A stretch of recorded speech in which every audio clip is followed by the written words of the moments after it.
উঠান এখন অনেকটাই বিলাসিতা। মাননীয় স্পিকার, আমার নির্বাচনী এলাকা ব্রাহ্মণবাড়িয়া 2 এর অন্তর্গত আশুগঞ্জ একটি শিল্পনগরী।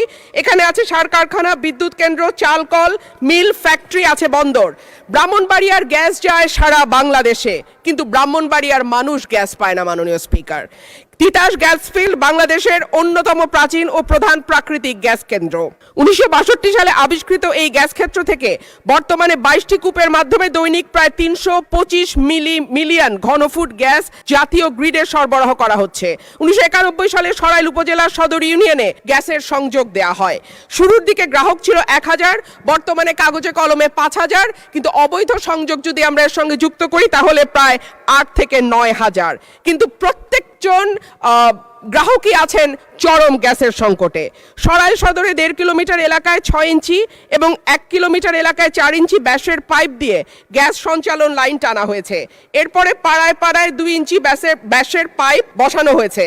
কিন্তু সমস্যা হলো সকাল 7টা থেকে দুপুর 2টা পর্যন্ত গ্যাসের কোনো চাপ থাকে না, চুলা মিটমিট করে জ্বলে।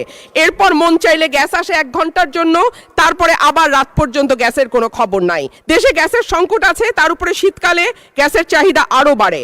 অন্যদিকে আছে অবৈধ সংযোগ। Bakhrabad gas transmission and distribution system limited Brahmanbaria কার্যালয় থেকে জানানো হয়েছে, লোকবলের অভাব সহ নানা সংকটে তাদের তদারক করা পুরোপুরি সম্ভব হচ্ছে না। মাননীয় স্পিকার, 2016 সালে বাসাবাড়িতে গ্যাসের সংযোগ দেওয়া বন্ধ হলেও এখনো কিন্তু অসাধু কর্মকর্তাদের সাহায্যে বেশ কিছু মানুষ বাড়িতে অবৈধ গ্যাসের সংযোগ নিয়ে রেখেছে। সরকার রাজস্ব বঞ্চিত হচ্ছে এবং যাদের বাড়িতে সত্যিকারের লাইন আছে তারাও গ্যাস পাচ্ছে না। শেষমেশ মাটির চুলা, এলপিজি সিলিন্ডার আর বৈদ্যুতিক চুলা ভরসা। কিন্তু মাননীয় স্পিকার, আমাদের জীবন মানের এখন এমন উন্নয়ন হয়েছে যে গ্রাম বা মফস্বল এলাকাতেও এখন কিন্তু মানুষ ফ্ল্যাটে থাকে, পাকা বাড়িতে থাকে। উঠান এখন অনেকটাই বিলাসিতা। সুতরাং মাটির চুলায় রান্না করা বাস্তবতা বিবর্জিত। মাননীয় স্পিকার, আমাকে 2টা মিনিট সময় বাড়িয়ে দেবেন। মাটির চুলায় রান্না করা, মাননীয় সদস্য 1 মিনিট আপনাকে দিলাম। অন্যদিকে যদি আমরা এলপিজির দিকে তাকাই মাননীয় স্পিকার, 1940 টাকার সিলিন্ডার বলে বটে, তবে 2200 টাকার নিচে কোথাও সিলিন্ডার পাওয়া যায় না।